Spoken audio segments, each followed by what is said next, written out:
From the Earle Brown Bowl in Brooklyn Center, Minnesota, coming up on Cable 12, Central Bowlers Alliance Stepladder Finals. Stay with us.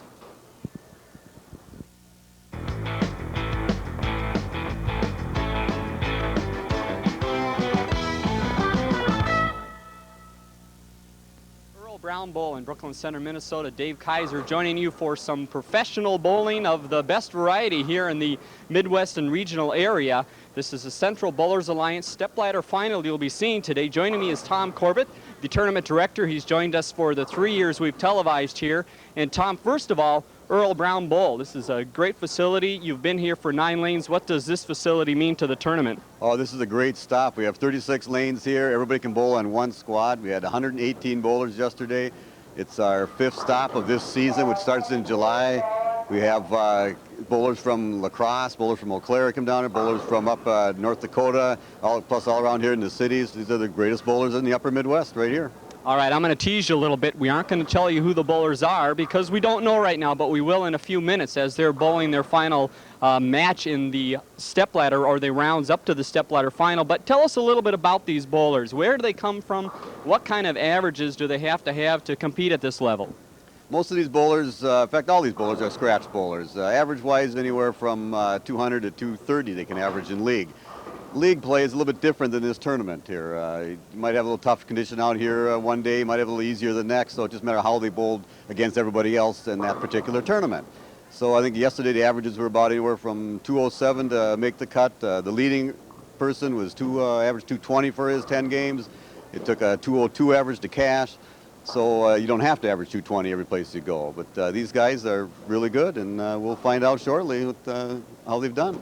All right, and they also are bowling for the trophy of this tournament, but also a little cash, too. And it breaks down like this: $1,100 for first place, $800 for second place, $650 for third, and you see the rest of the cashing that will be done for these bowlers. So it is big business to get into the finals here today, and we do have some great bowlers. We had one of the bowlers in the rounds just before the finals bowling 278, 279, 279, 288. So there's some great bowlers. Yes, that was Troy Chalsma. This is his first CBA tournament ever. He came from La Crosse in his 7th, 8th, and 9th game of match play. So he had 278, 279, 279, which is an 836. That's an ABC sanction. Gets an 800 series award for that. Then he came back in his 10th game, shot 288. Right now, he is the leader going into the position round, which they're bowling right now, and we'll see if he can hold on to that top spot for the TV finals. All right, and I hope you stay with us to see if he does hold that top spot and see the many other great bowlers that will be competing today for the tournament championship. Stay with us right here on Cable 12 for the CBA Stepladder Final.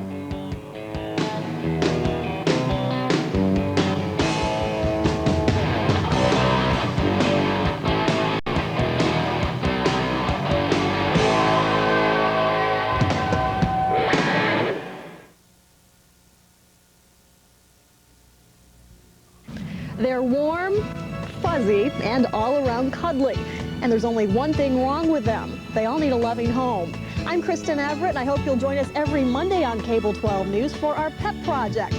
That's when we'll have tips on proper care, grooming, and nutrition for your pet.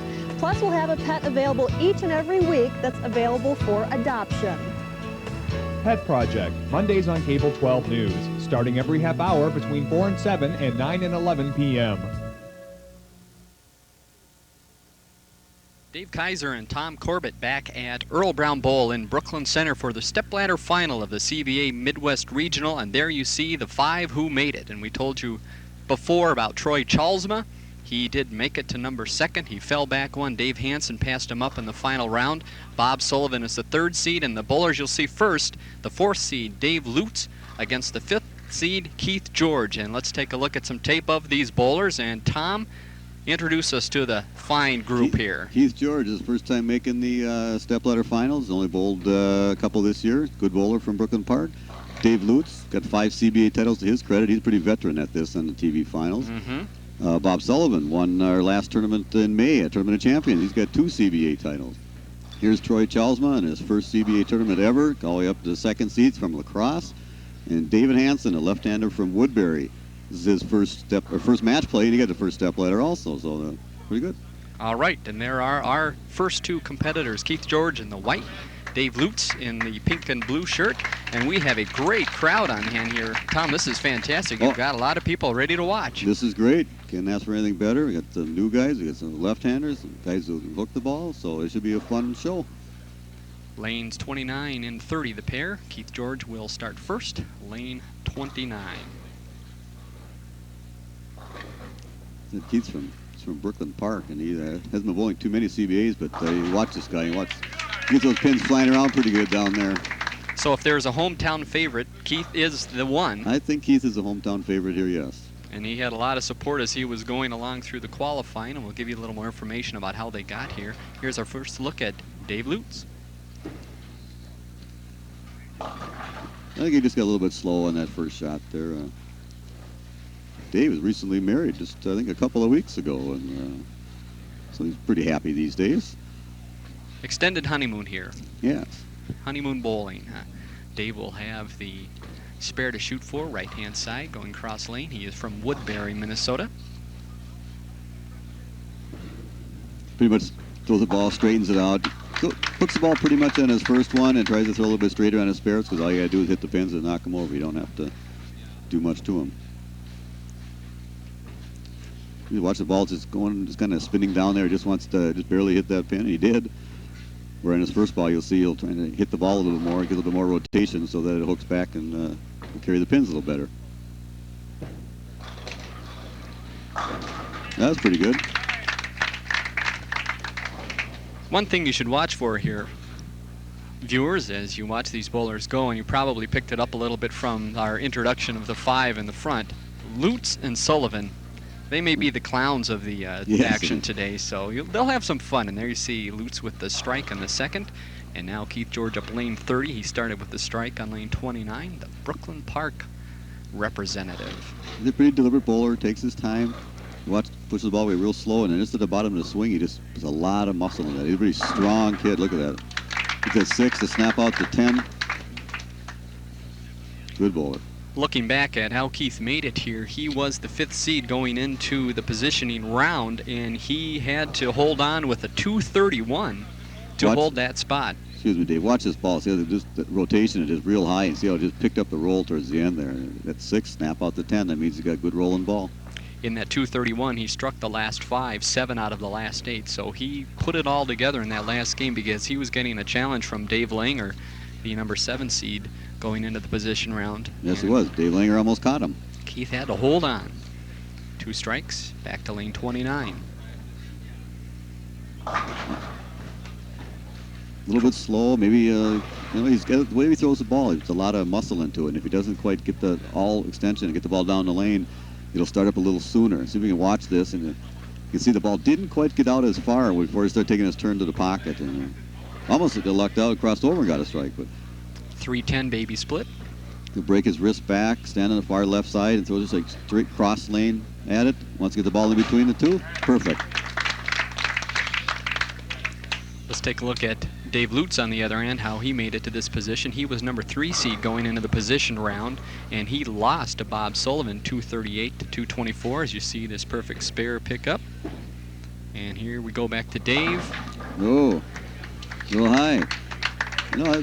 Maybe that right lane is hooking a little bit more, because it's twice Dave went high over there. And he chose, being that he was the higher seeded bowler of these two, he chose to finish on the left lane. So, which means he'd get more shots on the left lane. He wouldn't have to bowl on the right very often, because maybe he thinks that lane's a little bit tougher. Bowlers did not bowl on these lanes throughout today. This is the first chance at it. Yes, we got about 10 to 15 minutes of practice on this pair before we turn the TV down. I don't see what he's doing with his wrist right there. It's like he didn't catch all the ball at the bottom of the swing. It kind of fell off a little bit too quick, so it skidded out a little bit, and he left a 2-8 spare, which not an easy spare. You do have to pretty much play it off your strike line and have the ball hit both pins. And see, it just didn't pick up the roll soon enough. It just kind of skidded down the lane. Looks like he came across it, and he got enough on it. Good spare. Keith earlier today in his second and third game, he had the last 9 strikes in his second game, then he had the first 10 in his third game. He had a stretch of 19 strikes in a row. Look at the spare by Dave. Ball hit both pins. And Keith back up, lane 30. Got a dead even match here in the 4th frame. At 6-pin that time, you just didn't have the same roll on the ball, and the 6-pin just laid down the channel, didn't come out and snap out the 10. You watch this ball; it doesn't take as hard a turn to the pocket as the last one on that lane. A little bit half pocket, they call that. Pretty much the same shot when he picked up the baby split last time. He'll move far left, throw straight across the lane, and just got to hit the pin. I don't know if he was sure he had that or not. Little extra animation at the line there for Keith, helping the ball over. Let's see if we can see him as well. We'll lose him. He was thinking he was going to hook by, but he hit it. All you have to do is hit it. Let's talk about the line a little bit today. What type of line are these bowlers playing? Most of these bowlers are standing left to center, probably playing between the 3rd and the 4th arrow, throwing it out to the right about 10 and let it hook back. Pretty much the shot here all day yesterday. Towards the end of the day yesterday, got a little bit drier, and they were playing in more about 4th and 5th arrow towards the end of the day. Keith mixes them up on lane 29, comes out with another strike. Keith, George, and Dave Lutz and Bob Sullivan are all 3 what we call more power players, where they can move far left and throw it out to the right more and watch it hook back, compared to some straighter players that we've seen in the past where they kind of just roll the ball up, play more their own 2nd arrow or so. Dave almost looking at another 2-8. Yeah, I think he just coming off his hand a little bit too quick. He just watch his ball too. It just seems doesn't have the right rotation on it yet to get the ball to start up sooner. I think he's losing it at the bottom of the swing. You see, he was blowing in his hand, trying to get a little warmer. Maybe it shrunk his hand strings while you waited between the position round and bowling is a half-hour wait. And sometimes you put a piece of tape in. Sometimes you use a little rosin to hold on the ball better. Pretty simple spare on the 2-pin. Move your feet about 3 or 4 boards to the right off your strike target. Should hook. You should be high in the head pin, which hits the 2-pin. That's what you want to do. Both bowlers 87 in the 4th. George with the strike in the 5th. Lutz with the spare. Here he goes in frame 6. Oh. Caught that one a little bit better. And a little lucky break on hitting the 5-pin. It started to go. It came back up, and then another pin came over and took care of it. Let's watch this action. A little bit more rotation. Instead of leaving the 2-8, he got it started up a little sooner. The ball just kind of hit it, but then another pin stopped it from falling down the first time, and I'm not sure what pin that was that knocked it over. I don't think he cares. He got a strike, he's happy. That's right. The count is what counts. Yes. George up now in the 6th frame, lane 30, working on a strike. Keith has a high series of 793. Also, his credit with a 299 game, which I think he had last year at Saxon Lanes in St. Paul. Watch this ball by Keith here. You just see where it starts to hook and just takes a pretty solid left turn to the pocket and all 10 pins down. Pretty good. Keith was in 2nd place after 8 games of the match play today. They bowled 12 games today to get to this point. He was 2nd and then dropped to 5th, back up to 2nd after the 10th game, then dropped back to 5th, and then 5th to finish out here, going into the stepladder final. So right now, Keith is up by 10 pins in the 5th frame here. Gets a turkey right here. It could put him, good shot. A little lighter, but he had a good rotation on the ball, and the pin's kind of flying around there. He's got a turkey.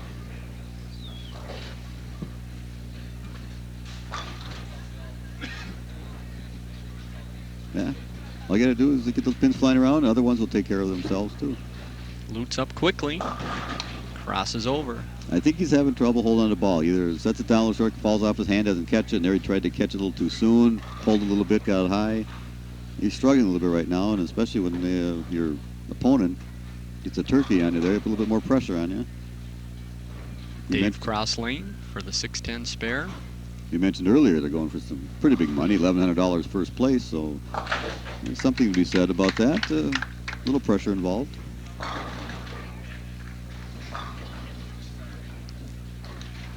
Another look back at that spare. Easily covers the 610 cross lane. Dave has a lot of honor scores to his credit. He's got 14 300 games and also 4 800 plus series to his credit. He needs a strike here. Didn't quite get the 7. Got a high average of 229. Got a state team title and a Minneapolis City team title to his credit. Watch this. That head pin went off the wall, came back and laid just in front of the 7. Could have been a strike. Sometimes they fall. When you don't hit them perfect pocket hits, you take your chances of them. Sometimes they fall and sometimes they don't. But when they're falling, scores get pretty high. Dave with 146 through 7. He could strike out for 226. Keith George just has to pretty much stay clean, and he's at a 227 pace already. Strike right here will put really pressure on Dave.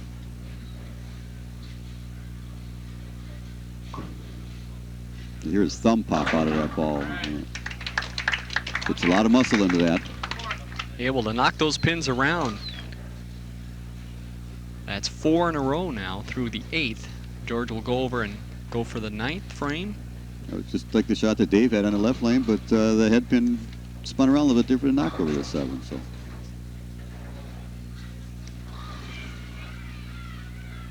Well, Keith at a 237 pace now, so if he just stays clean, he's got the match won. Dave has to strike out to put some pressure on Keith. Strike here, I think the match is about over.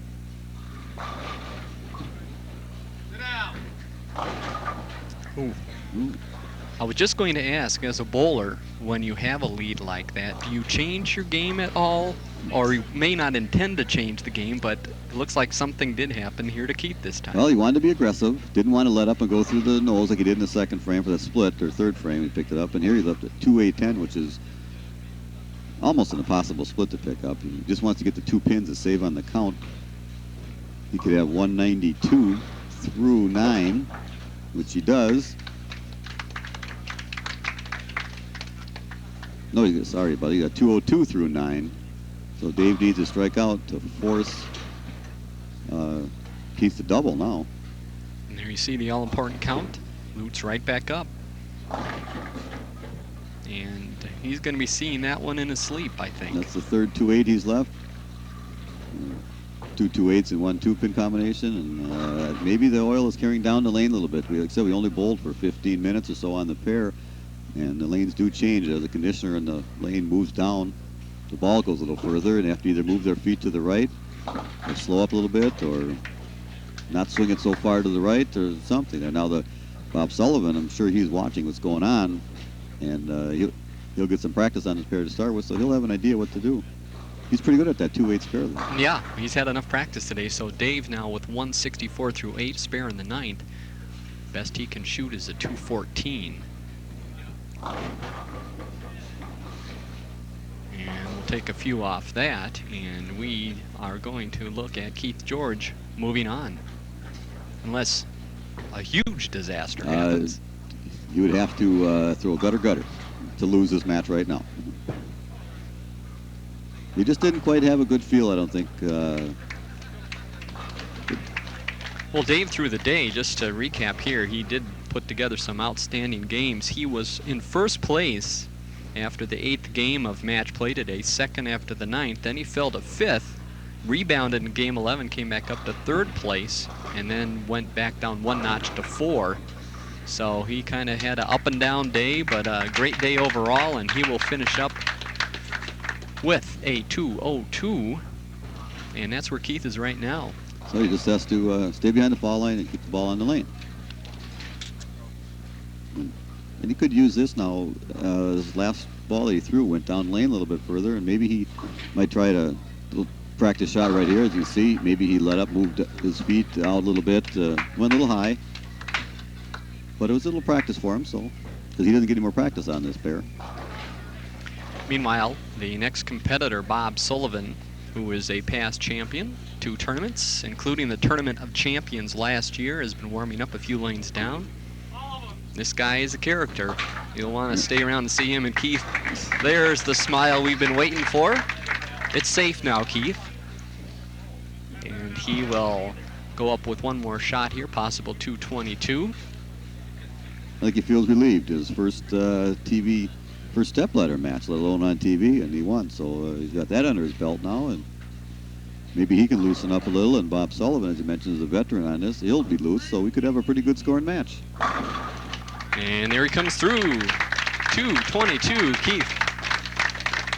applause that that one is over, getting some high fives from the crowd, and we're going to be back with match number 2 as we have Keith George winning 222 over Dave Lutz 202 in match 1. Stay with us on Cable 12.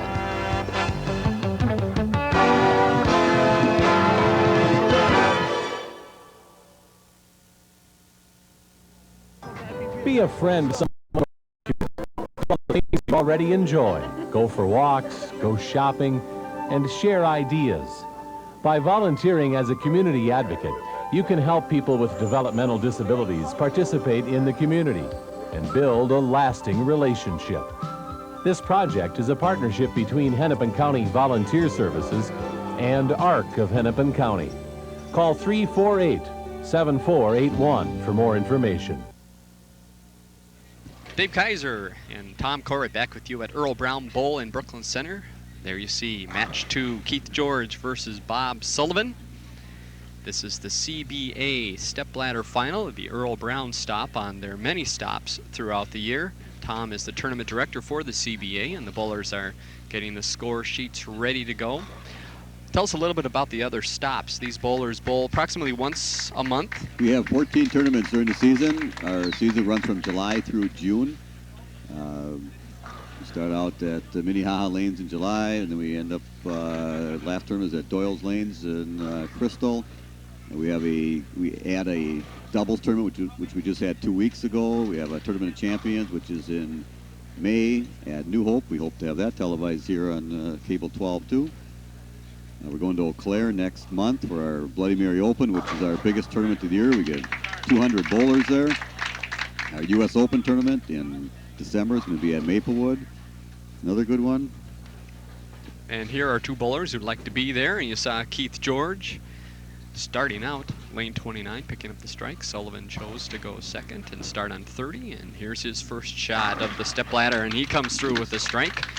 He looks pretty confident. Smooth, but animated right-hander. How's that for a Yes. explanation of Bob? That's good. We'll tell you a little bit about his makeup here and what he's done. There's that first shot, Tom. That was perfect there, Dave. He got the ball out to about the same area that Keith is playing, but he got a good rotation on it, right back into the pocket.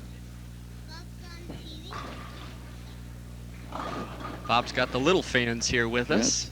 coming to watch TV, and Bob now leaves the 2-pin. We're going to have to watch this 2-pin today. I think that left lane could be a little bit tighter or something. There's maybe a little spot down there where the ball doesn't pick up the roll soon enough, and it's just a little light. But he chose to finish on that lane. Sometimes they choose to finish on a lane that they think is a little bit oilier so the ball doesn't hook too soon. But it's an easy spare. Leave that 2-pin. It's an easy spare. And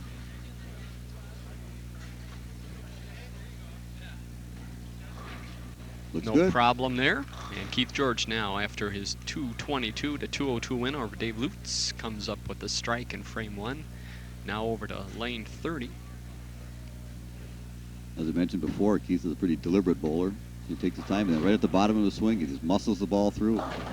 And when it works really good, but he doesn't have that free-flowing game like Bob has, where he can just roll it. So sometimes he gets the ball out too far, and sometimes he gets it in too much because it's all muscle. It's not free swing. Just a little bit light, but he is better off throwing it hard to the right like that and leaving just that 2-pin. If he lets up, he has a split, and you don't want to do that.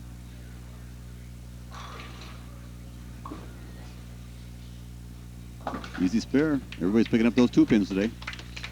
Both bowlers start with a strike and then a spare in the stepladder final at Earle Brown Bowl. And you see in the background there all the banners, those for past champions. And also I think we've got a little Hall of Fame action today. Yes, the CBA started our Hall of Fame 3 years ago. And we have 2 categories right now, Meritorious Service and Superior Performance. And just this past 2 weeks ago, we were at Wells Fargo Lanes for our doubles tournament. We inducted Sam Lanto and Wayne Hathaway into the Hall of Fame for superior performance. And the 2 Wagners, Chet and Stur Wagner, who own the bowling center in Eau Claire, Wisconsin, for meritorious service. We inducted those 2 in there. Well, folks, you saw it. Keith George, here's the ball. Comes up light. That's the penalty of coming light like that, too. He had a 2-8-10 earlier in the match against Dave Lutz. He left the 2-pin in the right lane, and this one he left the 10-pin along with the 2. A little easier spare than the 2-8-10. He still has to get it on the left side of the 2. He didn't give it much of a chance there, but I think he might have been just going for one, so he didn't want to give away any more pin count. So Keith with 46 in the third. Looks like Bob right now has a 14-pin lead, and he's up quickly. And guess what, folks? You didn't see it, but I bet if you've watched so far, you can tell what might have happened. It's not a strike. It's a 2-8. A little bit on Sullivan here as he came through the day. He kind of came out of nowhere. He was not up in the top group, and all of a sudden, come match 10, he appears in the number 4 position, picks up the 2-8. He got pretty steady towards the end of the day. His last 6 games, actually last 7 games, he had 265, 227, 258, 232, 279, 234, and 238 for his last 7 games. So not a bad finish. Not bad at all. And in the game just before this, we'll tell you what happened after we watched Sullivan here. Going in the 4th frame. Well. Tried to hit that one a little bit harder, I think, so he wouldn't leave the 210 or a 2-pin combination.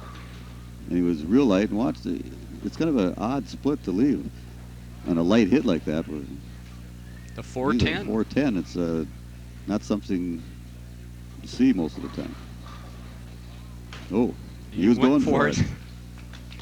So Bob now a 64 through 4 at a 2-pin match. Like Keith is up by 2 in the 4th frame now. See it just sliding by there. And again, a difference in the 2 philosophies going at that split. Bob was going for the split. Keith went for the 1 pin. We'll see if it has anything to do with it at the end of the game. Keep that in mind as we move along. George, 4th frame. Hit it.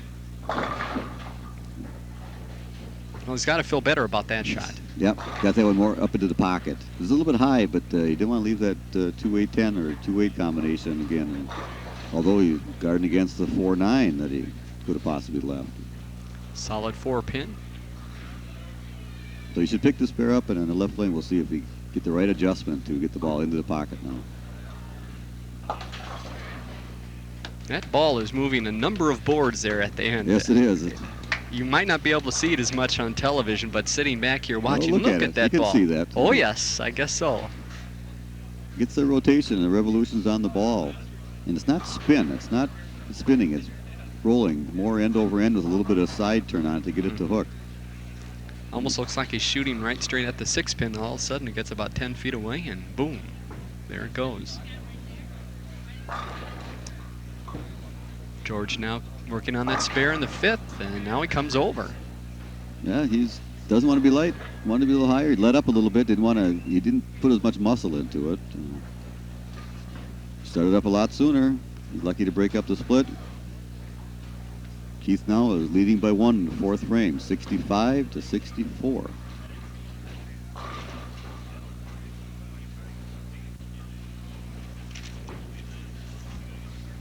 Just keep picking up his spares. Looks like it might be a kind of a dogfight here. Again, back to Sullivan and how he got here as he comes up, and they discuss the 2-8 dilemma a little bit, probably. Here's that spare. I think they are discussing what's kind of going on here. Sullivan Tom's 4th after 10, 4th after 11, and then he went into the final round. I'll tell you in a second. Here's his shot. Oh boy. All over the head pin. His last 3 shots have been light, and he did the same thing Keith did. He let up a little bit, tried to get the ball to hook more into the pocket, and it started sooner, and through the nose for a split. Leaving the 3, 6, 7, 10. He wants to hit the 3-pin on the right. The ball should take out the 6-10, and the 3 would have hit the 7. Now, as I said, the lanes change since they started. They only had 15 minutes of practice, and the Oil seems to be going farther and farther down the lane. As you see, the ball just came up a little bit too high, hit too much of the 3-pin, went behind the 7. Bob doesn't take any time. Looks like he might have changed bowling balls there. That'll work pretty good. So Sullivan, after 2 opens, comes up on the 6th frame, and watch this shot. I think you just changed just a different bowling ball that will start up, maybe not be so over under. That wouldn't skid so far. It wouldn't snap too hard. So one of the more even roll. We'll watch what Keith does now. I don't know if Keith has another ball down there in the rack with him. I think he just brought the 1 over here. Worked good all day, and he wants to make that one work. Working off a spare in the 5th frame. with the 1 pin plus lead now after Sullivan's open, and he That was a takes good them all shot. out. 85 in the 5th for Keith now is a 12-pin lead. Both have strikes up in the 6th frame. And then when he got down to the right spot, when he started to take his left-hand turn right to the pocket, it wasn't high for the 4-pin, it wasn't light for the 2-pin. Seems easy, doesn't it? It does, until you have to get out there and do it. That's right. Plus for the money, plus for the championship. There's a lot that is on these bowlers' minds. Troy Chalsma, Dave Hanson, our top 2 seeds, both left-handers. They're off a few lanes down, warming up. Keith George would like to move along and face Chalsma. You would love to. Oh, no. The light hit again knocked the 2-pin out.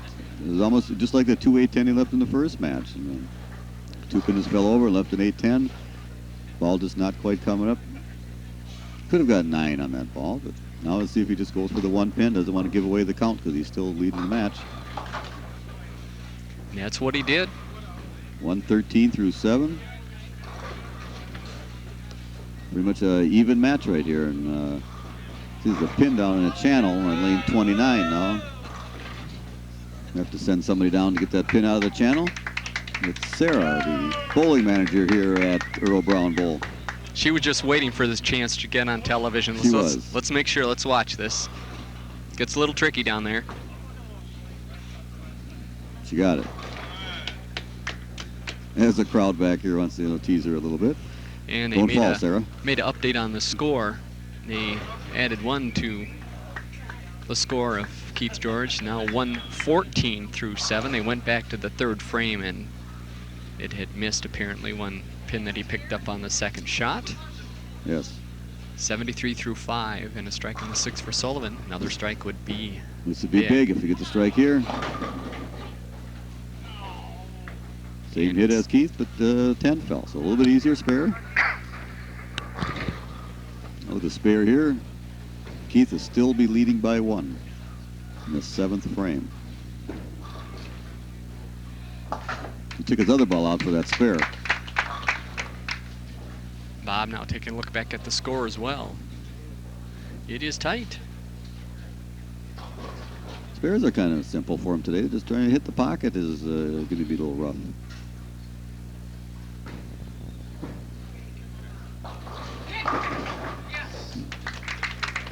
Little extra cheer from the fans in back, and they help Sullivan come through with a strike in the 8th frame. Watch it, the ball's a little bit higher. Got that up in there, and the ball misses the 9, but then look, can't see what pin that was. 114, 113, George up by 1. But Sullivan with the strike in the 8th. George needed a strike to keep pace. Oh. Trying not to send it down the lane as he was doing earlier in the day. He was really muscling it, and you can see right now he's let up a little bit. Doesn't have all the room to the right as he did, and big 4. We have seen a little bit of everything today. I don't recall in past tournaments seeing this variety of splits or even spare shots. I thought this was going to be a high-scoring match here, That's Dave. right. I was way off. He just got the 2 pins, 122 through 8. Now Keith is down by 11 in the 8th frame.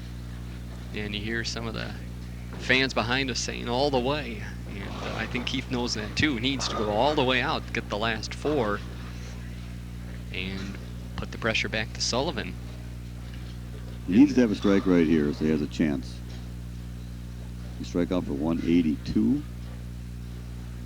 And Bob going at a 173 pace.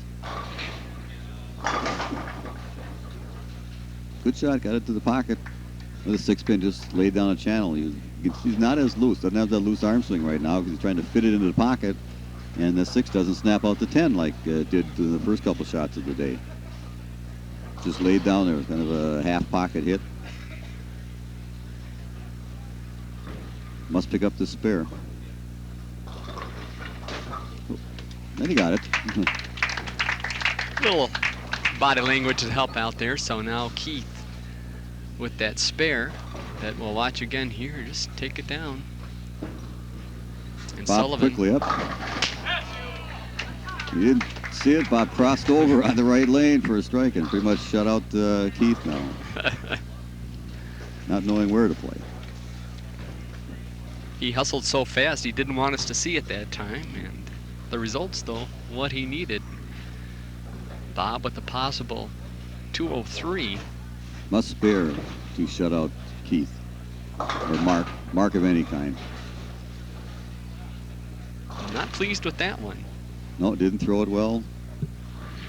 Not quite sure what he's going to do. He has to he wins this match, and he has to bowl one of the top two left-handers that are warming up over there in the other pair. Wants to pick up the spare. Wins the match with that. He will try something else here, whether he uses that same ball or go back to the first one or try a different line. He will try something because he doesn't get any more practice on this pair. There he picked it up, and let's see what he does here. Anything different? Well, that looked good. Yep, he'll take the result. I think he moved his feet a little bit further left.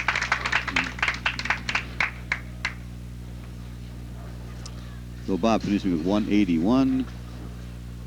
Keith can get all three of his in the 10th frame for 172. But a good tournament for Keith, ending up in 4th place, and he's pretty happy with that. How tough is it to break in to the finals here? It's normally pretty tough.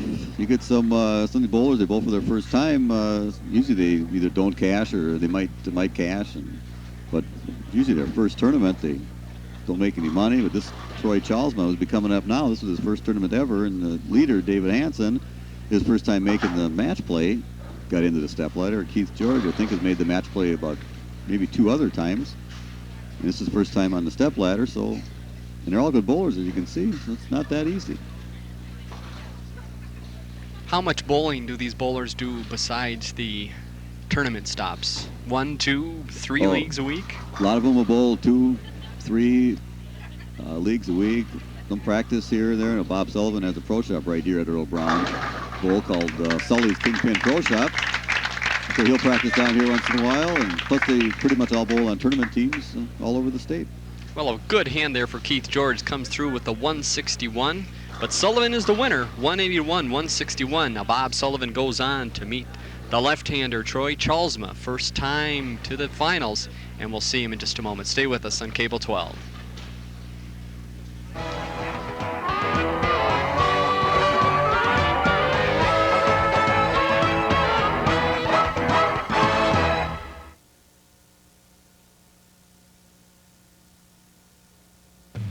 After the polls close and the votes are counted, the only channel for complete local election coverage is Cable 12. If you don't want to wait through other election results to hear about the local returns, turn to Cable 12. Cable 12 will cover the races happening only in the Northwest metro area. See the results you want to see fast. Exclusive live coverage of the local vote, Tuesday, November 7th, beginning at 8:30 p.m., only on Cable 12.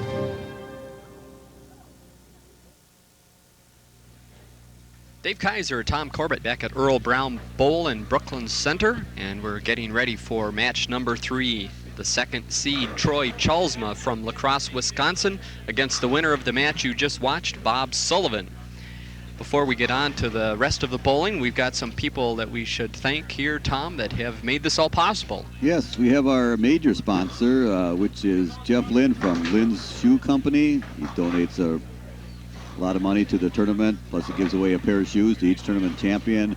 We have our tournament champions in May, which we call it the Lynn's Tournament of Champions, which was televised last year, and Bob Sullivan won that. We also have Mike's Pro Shop out of Minnehaha Lanes in St. Paul. It donates all the award plaques to the champions.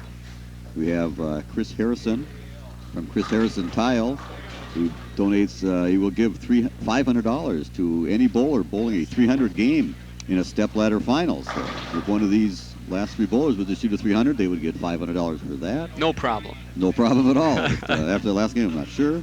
And we also have Bob Sullivan, who owns the Sully's Kingpin Pro Shop here, is donating a bowling ball to the spectators. So all the spectators who are here will have the drawing right after the game, or right after the Stepladder today. And it's a black Omega LM bowling ball that he's giving away. And not to mention Earle Brown Bowl as a sponsor. They kick some money back into our prize fund. And This particular one, we had another $100 added by Ron Johnson of Johnson's Fair Bowl down in Faribault. That helped out our cause. So a lot of people work together to make this tournament possible, and Sullivan now there at the scoreboard, familiar with the lanes here, getting things reset, and we are ready for match number 3.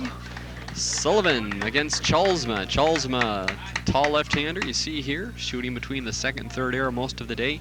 And this guy has had quite a last part of Sunday. We'll tell you more in just a moment. Let's watch his first shot. First look at the left-hander from La Crosse. That's a good shot on TV there, and he chose to start the match, which means he wants to finish on the right lane. Either he wants to finish the match first, or either he wants to finish last and see what he has to do to win, or he just likes the right lane better. And we'll see what happens when we get down to the last couple of frames. Looks like Bob found the ball to his liking. That's the one he finished with last game, and starts out with a strike. Folks, I wouldn't get up and go to the refrigerator here because I think this match may be done in about, 8 minutes, the way these two guys go. They're not taking any time at all. They hop right up there. Sullivan, he's that guy that comes up to you next on lane when you're practicing and just shoots right by you. He's ready so fast. Second frame. Oh, he swung that one a little bit wider. Which 2-8 is okay. It should be an easy spare. He just doesn't want to go through for that big split. Might have skidded out a little bit further. I think it's out about 6 or 7 board down before it took his break back to the pocket. And it was a little bit too far to the right. As you mentioned, these guys don't take any time at all, which shows you don't have to take any time. They're all yelling for Sarah to get that pin out of the channel again. I think that was Bob's mission on this. Watch the pin here. 2-pin hits the back, and you see it stopped in midair there, but it came back out, and he wants to give the alley a little bit more air time here. I think Sarah will be out there helping us hand out checks afterward, Dave. So good. She had to get her face on her to start with. Does all the hard work now. Yes. As you see those banners you mentioned earlier down there, all those banners are past CBA champions, and the number of stars that are on there are the tournament titles that they have won. And all those banners were made by our CBA board member, Steve Sir, and he's right here from Brooklyn Park. And he also made the Hall of Fame ones. We have those in the middle of the house, and they're all gold with black trim, and they really look impressive. Well, it was there for Chalsma and leaves the solid 7, and it looks like he's changed his line a little bit. He's going a little bit further outside. Yes, that was a solid 7. The 4-pin went right around the 7th pin. Well, like we mentioned, this is a pair that we haven't used, and him and the top-seeded bowlers, another left-hander, David Hanson, the only 2 left-handers practicing on this pair, and they both generally left-handers like to start outside a little bit further, and so they might have a pretty good shot out there today. Well, we mentioned a little earlier about Chalsma and how he was knocking down a few pins today as we watch as he picks up the spare here. Give us those last 6. In the starting the 7th game, he shoots 278 his 7th game, 279 his 8th game, and 279 his 9th game for a total of 836, which is an ABC sanctioned 800 series, and he gets a ring for that. And then he followed that up with a 288 the game after that. This is his second 800, I think, in like 3 weeks. He had his first 800 about 2-3 weeks ago. As you see, this is the perfect shot by Troy. He looks pretty relaxed right now. Sullivan shooting on the spare, 3rd frame, and we remain all even. He likes that right lane. We'll see what he does on the left lane now. Last one he threw over there was just a little bit light. As you can see, that one's all 10 pins in the pit. 6 has hit the 10. Not sure if he'll move his feet back to the right a little bit or maybe try to slow up. But he wants to have a good free swing. That one started up a little bit sooner. As you can see, he gets a little excited out there. He wants to win. If he keeps that rate by 10th frame, he'll be down on about lane 36. There he comes through with a nice strike. And again, this is going to be a fast one, folks. Chalsma right back up, ready for the challenge. He's been handling it all day, so let's see what he does right now. It's the second time leaving a 7-pin on that right lane. Let's watch this again. See the 4-pin, it just fly around the 7. That's a solid 7-pin. And that's the lane that he chose to finish on. So hopefully he gets a strike over there pretty soon. Troy's got 6 300 games to his credit. He's from La Crosse, Wisconsin. And like I mentioned, his first CBA tournament, and he hit the pin, but it just didn't knock it over. And big mistake. It's a big mistake in that you don't want to do that, especially to a guy like Bob Sullivan. There you see, it got just a piece of it. Well, I said before that all you had to do was hit it, but maybe you got to hit it a little bit harder than that. Let's see if he comes back up with a strike here. He needs to gather himself back up, throw the ball in the pocket, and forget about that last shot. And another solid 7. And he did not see much of that earlier today. No. For a stretch there, a 4-game stretch, he only missed striking 4 times in 4 games, so that was pretty good. Chalsma, after the 8th game of match play, was in 3rd, and then he took over the top spot in the 9th, 10th, 11th game, and then he went up against Dave Hanson, the tournament leader at this point, and was defeated to lose that top spot. There you see the spare. Picked it up that time. That 12th game, the position round game between Hanson and Chalsma, was 210-192, and it allowed Hanson to vault into the top spot, only have to bowl 1 game. Here's Sullivan. Oh, I think he let up on that one. He just didn't quite throw it out as he did the first 2 frames over there. Set it up a lot sooner. You can see this always taking his break to the pocket, and it was high right away there. Up quickly, changes balls. Cross lane. Easy spare. Sullivan again, a little bit out of nowhere, as I mentioned, and then held on to capture that Good spare by Bob there. 3rd spot. Moved up from 4th to 3rd on that last game. Almost the same result. I'm not sure what he did on those last 2, but you're right, Dave. The same shot. It went through the nose, left 3 pins on the right. Didn't give the ball a chance. And I know he's a little bit guarding against sending it out too far because he doesn't want to leave that 2-8 or 2-8-10 or something. But you can be careful. Go to the nose too often. You're not going to break up those splits always. Well, the spares again playing an important part in our stepladder final here at Earle Brown. Sullivan 104 through 5 with the spare. And here comes Chalsma up in the 6th, and he's back on the strike. And on the right lane. He's got a strike in the right lane. He's been in the pocket all 6 frames. He left 3 solid 7s, missed 1 of them. He's got a pretty good shot out there. He just has to be able to carry that 7-pin. See what he does here. He gets a double here. He's back in the match. In fact, he is in the match right here. Bob with 104 through in the 5th frame with a spare in the 6th. And 88 in the 5th frame for Troy with a double now in the 6th and 7th as he saw that pin's a little light and the pin's kind of mess around down there. Really took care of the 7-pin here. It was a 10 that was the question. Yes, he had the 3 pins on the right that all kind of toppled over. Sullivan right back at it. Yep. Comes in heavy, and he takes it. He did throw that one out a little bit further down the lane. He has to make sure he gets it down the lane so it doesn't start up so soon. You're right, it was a little bit high. The 4 and the 7 went out. Could have left the 4-pin there.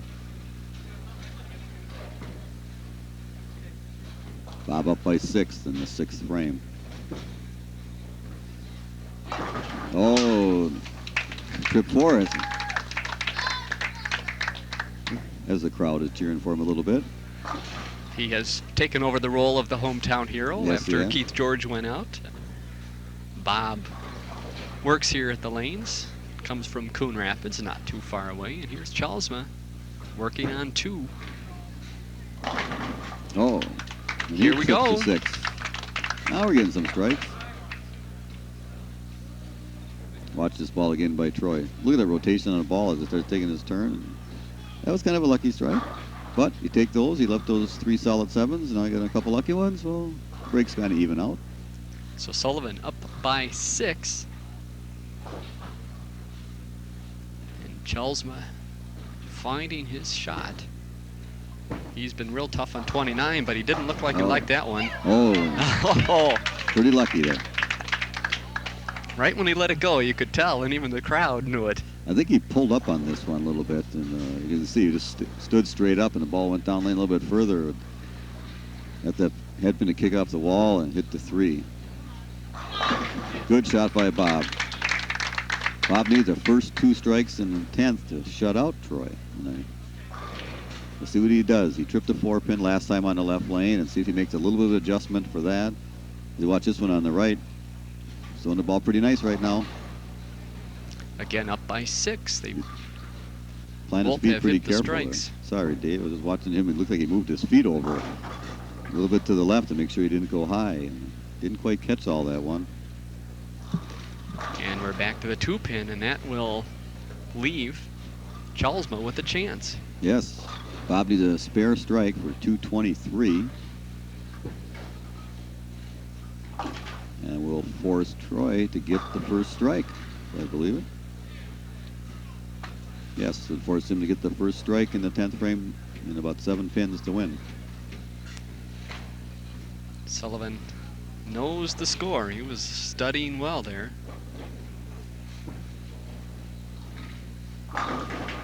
That's where he wanted to throw the first one in the 10th. 223 for Coon Rapids' Bob Sullivan. And Chalsma's going to waste no time. There's that last strike. He went to the ball. He was swinging the ball out further to the gutter and getting it back. Needs his first one, strike to win. Oh, left to 7. Wasn't quite the same solid 7 he did the first couple there. He threw it well. First time on TV, first time in Stepladder finals. I think he bowled a great game. He's got a lot to be proud of. I think we will see him again. I think we will. I know he's from La Crosse, but he's not going to be bowling our Eau Claire tournament because he's going deer hunting. I don't know. Maybe he'll change his mind now. Well, I might have to talk to him about that. That's right. The way he's been going here lately, 197 through 9. You can finish with a 217 with the strike here. But we mentioned that 6, and with the strike, he would have lost by 6. It's by 8, and a good hand match. for a great match. And I think a lot of the hand for Chalsma, too, goes on for what he did today, because he had a lot of people, Tom, watching him throughout the day. Yes, he did. He was pretty impressive today. He had his family here watching him, and he had a good showing, and he showed the CBA bowlers that he can come here and compete, and we hope to see him some more. A lot of people met him for the first time. Nice guy. Get some congratulations as he heads over to the Great Pumpkin there, and we are ready for the finals. And talk about good bowlers. Mr. Hanson's waiting in the wings to meet Mr. Sullivan. Stay with us.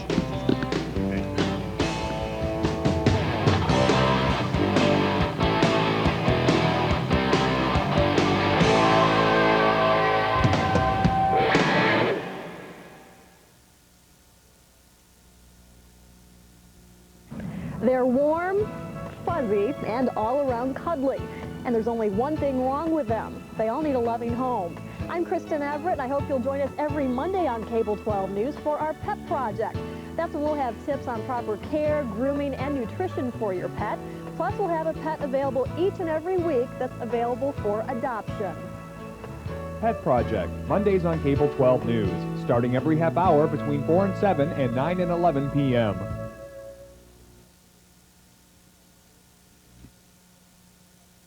It's championship time at Earle Brown Lanes in Brooklyn Center, and the two competitors in the championship match, Dave Hanson against Bob Sullivan. Fourth match of the Stepladder final, being brought to you here on Cable 12, and we have the second of our Woodbury bowlers in Dave Hanson, who's warming up right now. The left-hander, you see just heading back, and they are ready now. Hanson, powerful left-hander. You see the build there. The build fits the ball and the shot, and he really snaps that ball at the end, and you're going to want to watch this ball head down the lane. And Hanson again, Tom, first-timer here in the finals, and he takes the #1 spot. He's bowled some CBAs in the past, but this is his first time in the match play. First time he made the cut to Sunday bowling, and not only does that, he leads the qualifying. Hanson has decided to start the match on the left-hand lane. This is for $1,100 first place, a pair of Lynn shoes, and a CBA title. Let's give him a good send-off. As you hear Mark Steiner announcing all the stuff that goes along with winning this match at $1,100. He said a pair of Lynn shoes to the champions, and also the biggest thing is a CBA title.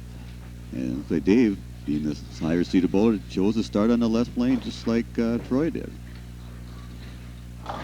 And he's pretty happy with that. We're relieved for striking the first ball. Look back at Hanson. Through 8 games of the match play, he was 4th. As you see this ball sneak in there for the strike. And hold on, Sullivan's ready. Let's get him.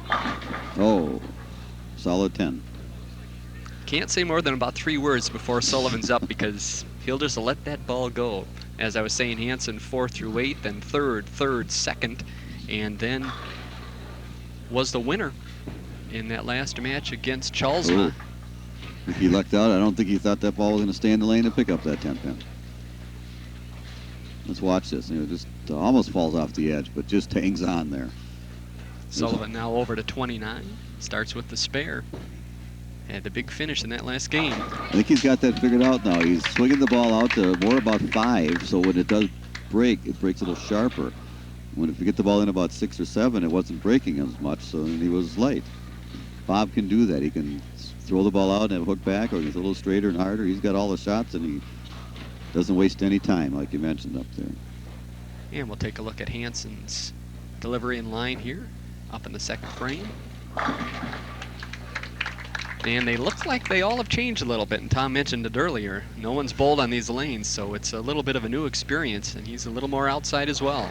That was a little higher in the pocket than the one in the left lane. A little relaxed after that first frame. He had to throw and get that out of the way, and he threw the ball real well. Starts out with a double, and Bob starts out with a spare strike.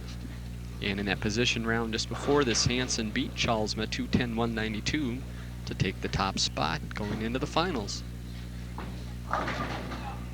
Didn't quite catch that one. I think he knew that when he let go, and he was just hoping to get 9, I think, and which he did. Easy spare with a 5-pin. Watch this. I didn't quite see it come off. I think it came off his hand a little bit too fast, and it was just a little light. 5-10 for a moment. 10-pin was taken care of.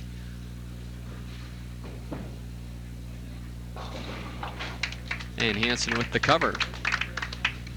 Bob Sullivan, as you mentioned, is from Coon Rapids, says 13 300 games and has an 846 high series to his credit. He's getting a little bit excited out there. There's an end-of-year high average of 228. He's also engaged to Missy Howard, and I think they're going to be getting married in February. Congratulations to Bob. Yes. Last shot there, he made it up to lane 32. We've got the Sullivan-o-meter going here to see how far he can run to the right. His first title was last November. Oh, that's a good shot. He's a little excited. As I mentioned, his first title was last November in Eau Claire, and then he won the Tournament of Champions in May, and he's hoping to win this one here. Starts out with a spare and a 3-bagger. But Dave Hanson says you got to bowl more than 4 frames to beat me, so gets up there and starts out with a strike and a spare, or double and a spare. See what he does here.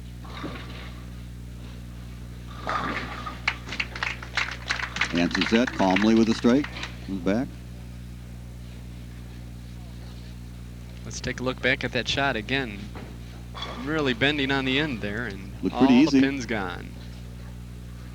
Dave has 3 300 games along with an 806 high series.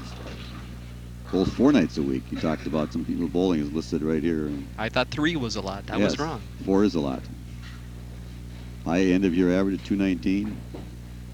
Married, his wife Lori, I think, was here watching him today too. 10-pin wiggling. It's going to stay. At the cross lane spare, he should be able to pick this up. Wants to stay clean, especially right now. Don't want to give anything away.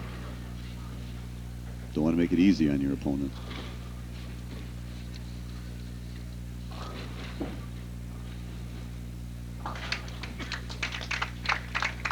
Pretty steady all day. We bowled 12 match play games, and he won 10 of those, so didn't have any trouble winning the matches during the day. As Bob's up in the right lane quickly. And got that 6-pin. You heard him say carry when he let go. He knew he didn't catch all of it, but just enough to carry that 10. Again, Bob up there quickly. We rarely see him get ready to bowl after Hanson shoots. Just see the result. But it was Bob. Now coming up in 6th frame. Bob was the Rookie of the Year in the CBA about 6-7 years ago. Ooh. He feels fortunate. Had the 7-10 standing for a little bit, and the 7 fell, so left the 10-pin for an easy spare. Kind of watches. Could have been disaster with the 7-10 right there. But changes balls, picks up the 10-pin. Going at 229 pace. Head by about 10 pins from Dave in the 6th frame here. See Bob back there talking to his cheering section. Getting pumped up for that next shot. Here goes Hanson, coming off a spare in the 5th. And almost got that 5 to fall over. Didn't quite catch it. I think he's maybe feeling the pressure a little bit, maybe losing the ball at the bottom of his swing. But light to see the ball was spinning more than rotating, so it didn't finish. It hit the pins and deflected left. Where Bob's, when he gets his roll and it doesn't deflect at all, it keeps going right through the pins. So through 5, Sullivan 129, Hanson 108, and both with spares in the 6. Sullivan up by 21, halfway through the championship match here at Earle Brown Lanes. He caught all of that one. That was a lot better shot. Got it out over the fall line. Good loft.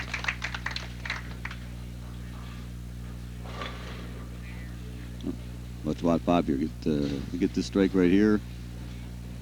We put a lot more pressure on him. Oh, and a solid 10. Sullivan covering a lot of real estate. Especially you can see it on 30. He'll line up and he's standing right next to the ball return. Sends that ball out to the right. Trying to swing it out there to about 5 or 6. You see it comes back, trying to get a little better angle into the pocket. And easy spare. I don't know if he knew it was going to hang on or not. The gutters get a little bigger as the game goes on, and you shoot for those corner pins. There's 42 boards wide on the lane, and he uses all 42 of them. And another 10. That was kind of the half 10. That 6-pin kind of laid down in the channel. Get close to the end of the game. Like I mentioned, there's a little bit more pressure here. You don't quite catch everything. You want to keep it in play. You don't want to make a big mistake, but you still want to try to stay aggressive. And you saw Hanson in back, watching, and there a little grin from Sullivan as Hanson goes up. So the complexion has changed a little bit since the 5th frame. Now Sullivan 167 through 7. Hanson working on a strike.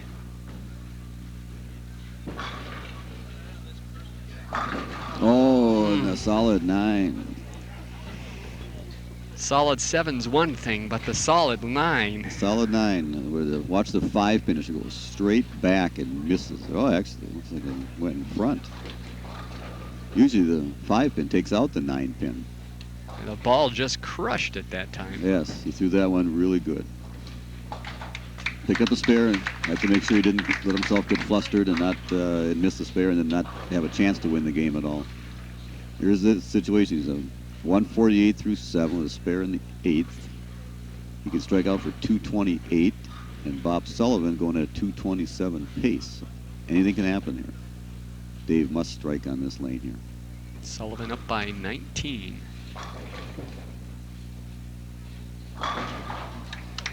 Good ball there. You could tell all the way from that shot. It was grooved into the pocket.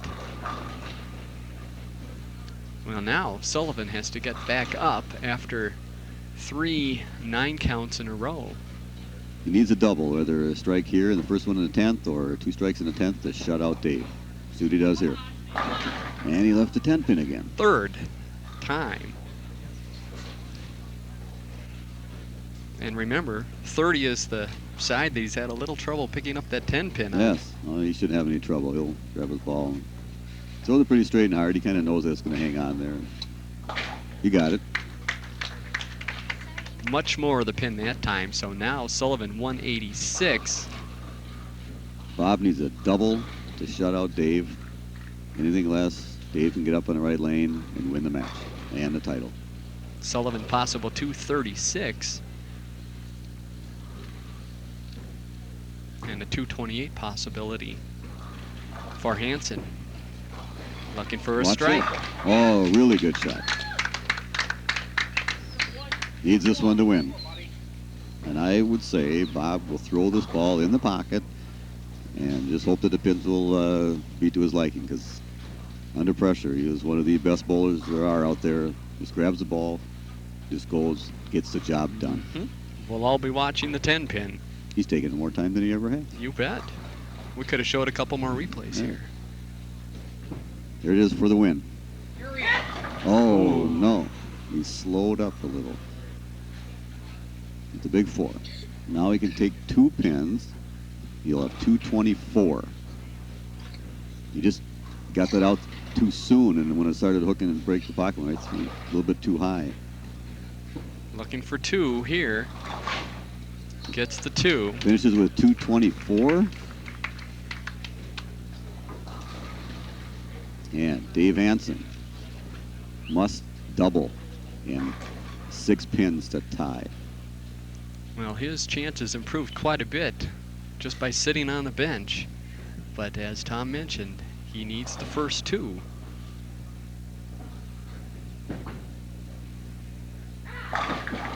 Didn't have any trouble there. See, that one really good.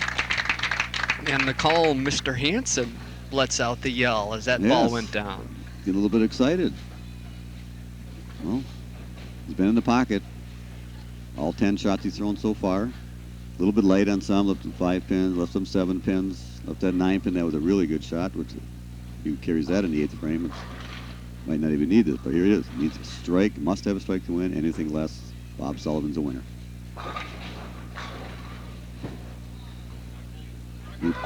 And he gets it. A little excited again. It looked like he might have pulled that a little bit, and I think some people behind us said so, but it stayed. Okay, now 6. 6 to tie, 7's the winner.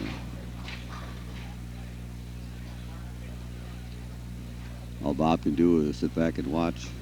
Can't do anything more.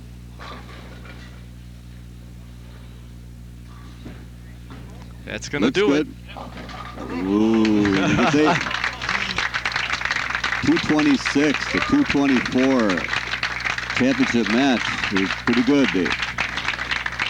One of the best, and I hope you stayed with us to enjoy this last match, because it was the best of the day, as Dave Hanson gets the first championship, of which may be many for him. And you see Bob Sullivan heading down the side there, losing by 2, and now Hanson will join him. I'm sure they'll have a few stories to tell about this championship match at Earle Brown Bowl. Yes, they will. Exciting finish. Bowler, who first time in the Stepladder finals, comes up and has to double in the 10th frame to win. He couldn't ask for anything more. That was tough. 226, 224. We're going to be back in just a moment to hand out the checks and meet these bowlers who brought us this great bowling today on Cable 12.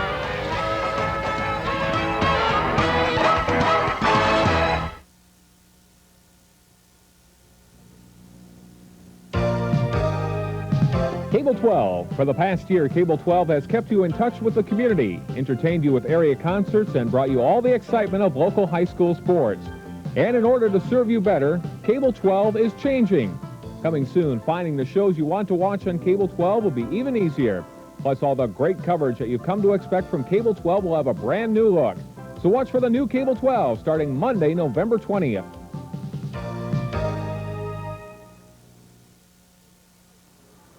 Dave Kaiser and Tom Corbett back at Earle Brown Bowl, and let's give them a hand again, folks. We had some great bowling here this afternoon.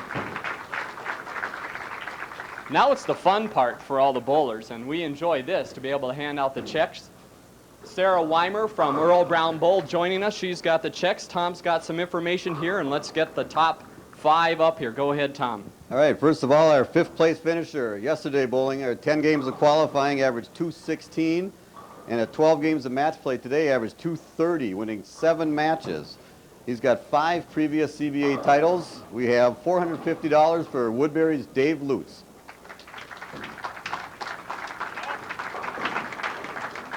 Congratulations, buddy. Okay, our 4th place finisher. Yesterday averaged 211 for his 10 games, averaged 226 and winning 7 matches. won one match here on TV. This was his first time in the Stepladder finals. $525 for Brooklyn Park's Keith George.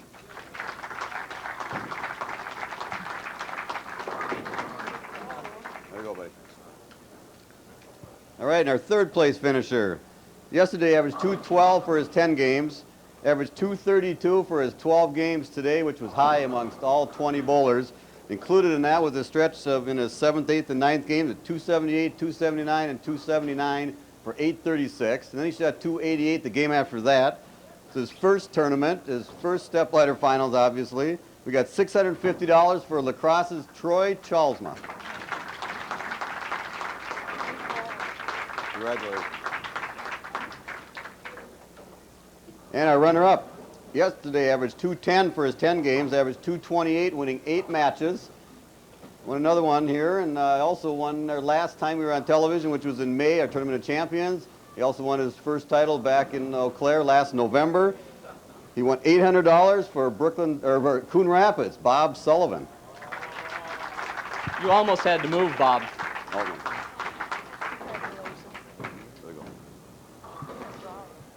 And our champion. Yesterday averaged 217 for his 10 games, averaged 227 and winning 10 matches today. Had to get up in the 10th frame, a double to win, and his first time ever in the Stepladder on TV. I think that was pretty impressive. We have a pair of Lynn shoes, $1,100, and the first CBA championship for Woodbury's Dave Hanson.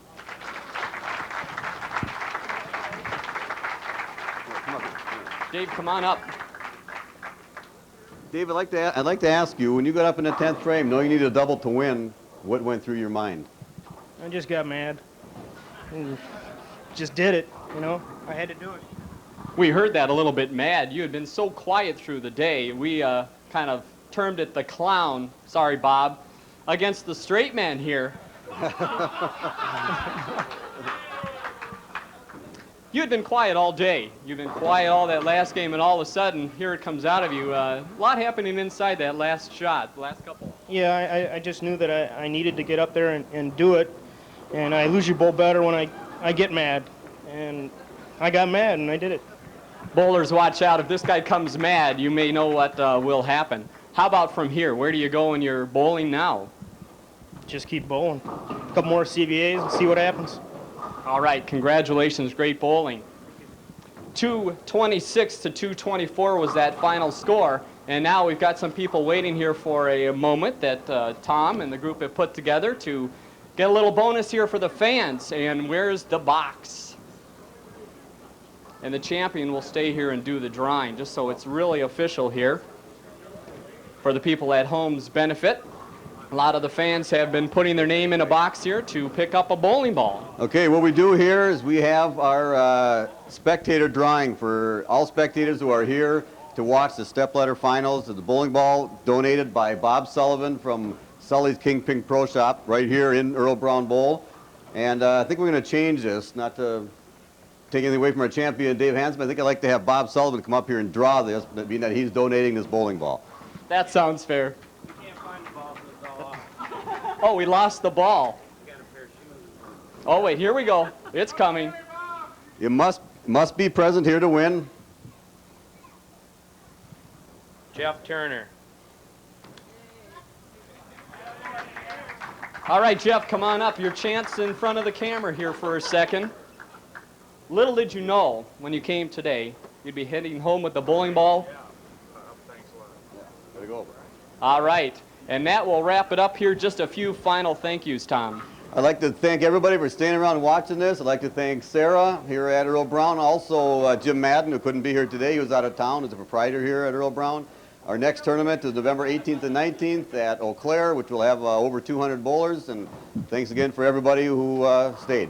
All right, and thank you for watching this on Cable 12 once again. Dave Hanson, the champion, 226 to 224. That final game. Have a good afternoon.